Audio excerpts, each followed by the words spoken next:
kasih dan apresiasi kepada Dinas Pendidikan Dayak Kota Banda Aceh yang menyelenggarakan acara festival kreatif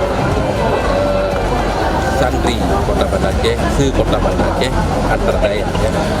Karena ini penting, setiap pemimpin atau siapa saja selalu nanti akan berhadapan dengan harus berbicara di depan. Maka ini adalah mendidik anak-anak kita bisa tampil di depan, apalagi dalam bahasa Arab, bahasa Inggris, bahasa Indonesia, dan bahasa Aceh. Tidak semua orang bisa.